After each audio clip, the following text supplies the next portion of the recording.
Ladies and gentlemen, villagers and illagers, this is ChollayMurphay here with part 4 of our pre-PSVR hardcore survival guide. We've got a lot of people coming over to Minecraft due to PSVR compatibility, and this is a primer to get you on your way. Check out the first 3 episodes in our guide, or just continue to watch this, whatever you want to do. One way or another, we're going to get right to it. Last time we were in the mine, and that's where we're going to start out, so let's go. Alright, so we pick up where we left off last time. We had built ourselves a protective barrier to keep anything from sneaking up on us while we were working.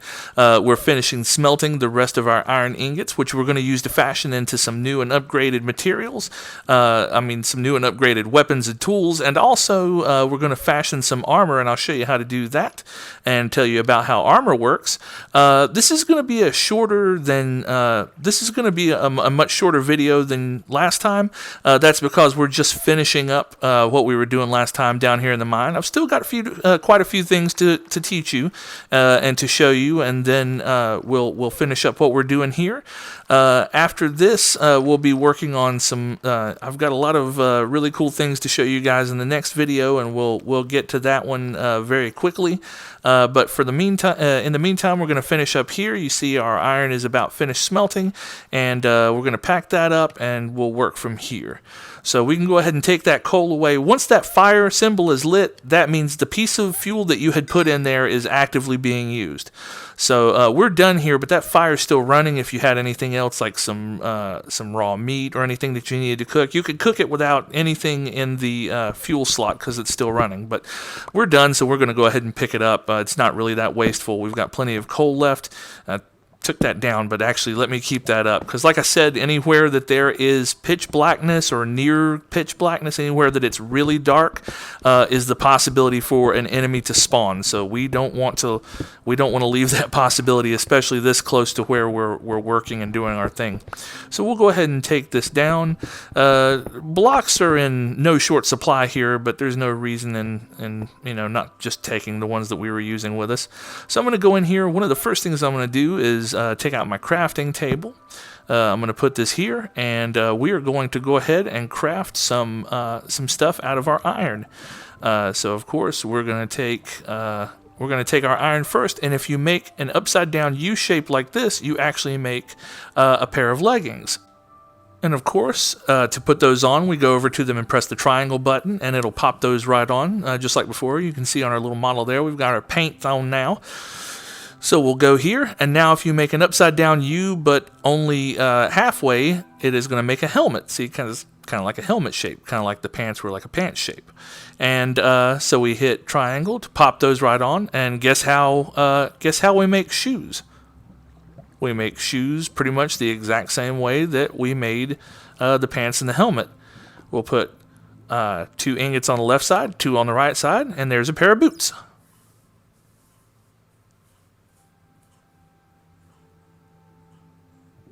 So we'll pop those on.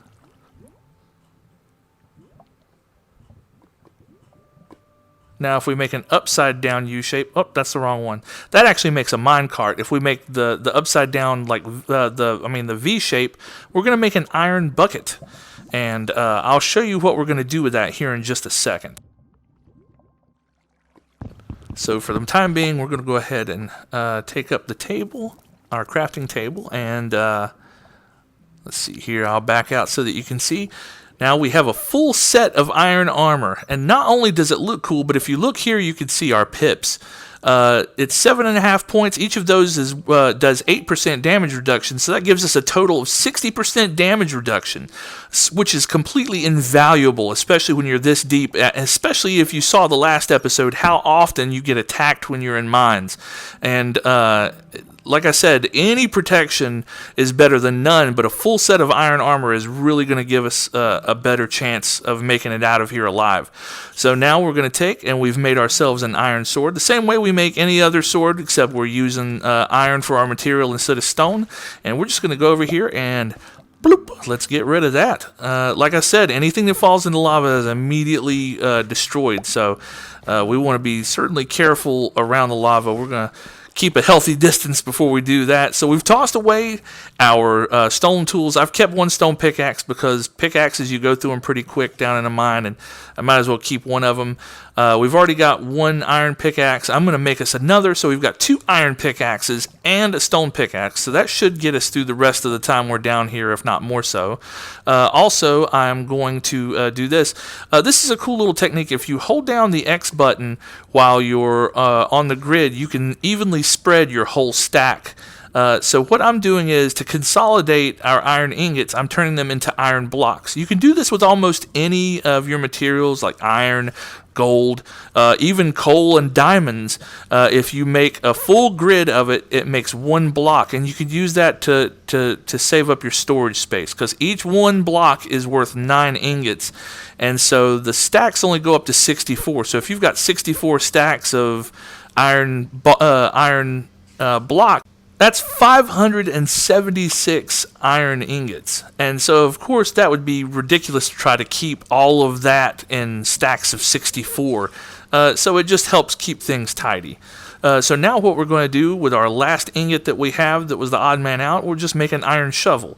And those can come in really handy, especially when you're underground and you hit a big swath of dirt. It keeps you from having to use your hands, which takes forever, and it also keeps you from wearing out a good tool. Oh, see, we got another bad guy coming here for us. Our iron sword dispatched him quickly, and our iron armor made that one hit basically take no damage whatsoever.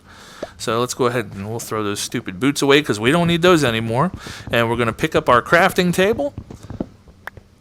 Alright, we'll do just a little bit of inventory management, shuffle some stuff around. And we definitely want to get rid of that spider eye.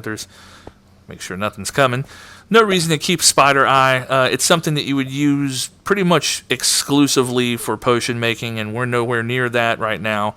That'll be something that comes way later. But let's see here. Now we'll look through our inventory, make sure we've got everything sorted. We've got food on hand. We've got all of our materials. Is there anything else that needs to be disposed of? No, it doesn't look like it.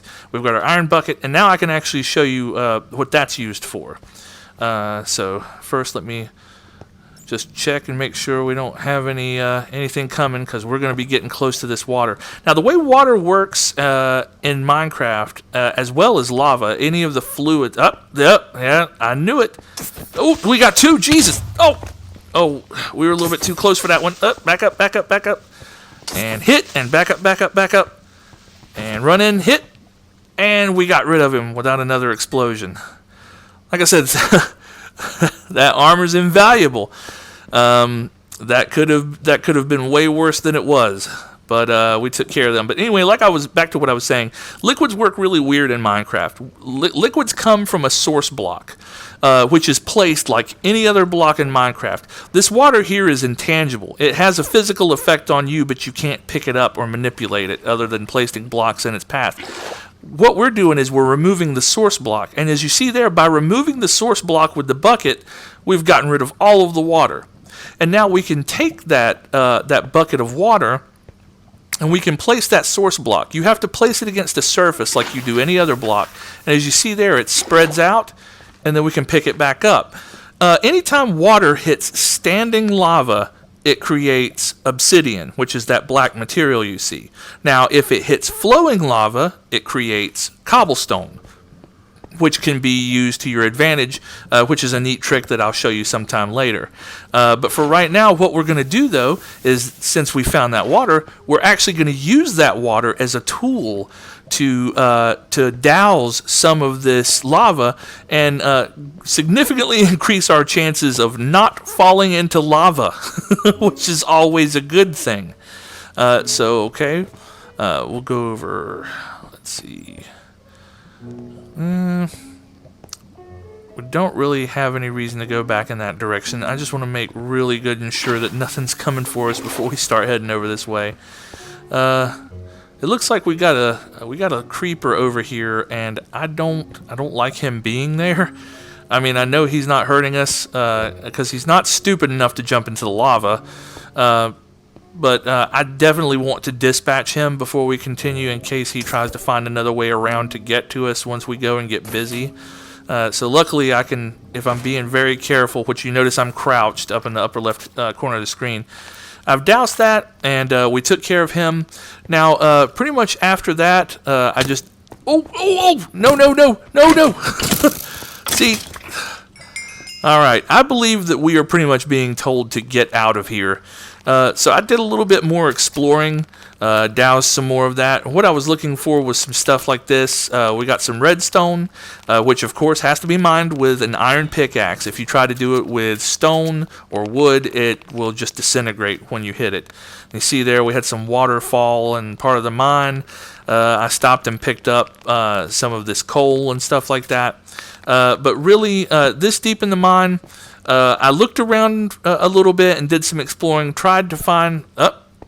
We have another. We have another visitor. We'll take care of him as well. Run in, hit. Back up as fast as you can. Run in, hit. Oh, we got him twice that time, so we didn't even have to worry about it. But we definitely. You want to explore around and stuff. The grand goal is to find one of the most coveted items, which is, of course, diamonds. And, of course, there's a reason why they're so coveted, because they make, of course, the best armor and the best weapons, the most sturdy and durable. Also, there's certain things that a diamond pickaxe can do that a regular pickaxe can't, or an iron pickaxe even can't. But when looking for diamonds when you're free mining and stuff like that, it's going to be really hard to do it with any kind of efficiency or any kind of... It's pretty much going to be a lot more luck to find diamonds. They'll just probably either be out in the open, or you'll be mining one resource and just run into them. Oh crap! So we got another one.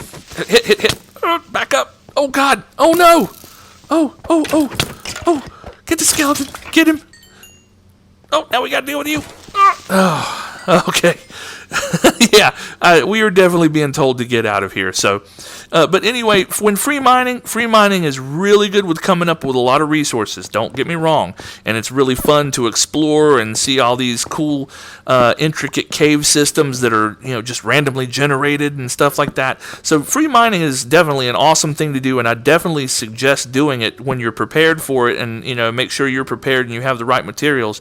But as far as trying to find diamonds, specifically looking for diamonds or some particular resource, there's other and I feel better ways to do mining than to go down into a free mine. This is more of something you want to do for exploration and adventure, and to come up with your more basic rare resources, which would be your iron, your redstone, your lapis lazuli, and stuff like that.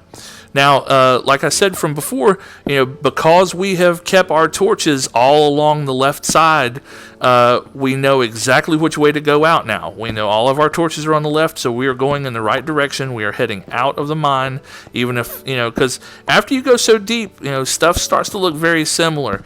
But because we've kept our torches on the left side, we know that all we have to do is keep going in this direction, and we should be fine. So what we're going to do... like I said, to find the more rare resources like emeralds and diamonds, there's a more concerted technique, a better way to focus your efforts and try to find those. And we'll definitely get into that. I also want to show you folks, I want to spend some time going over some of the more advanced things about different materials and stuff like that. There's a ton of stuff to cover with you guys.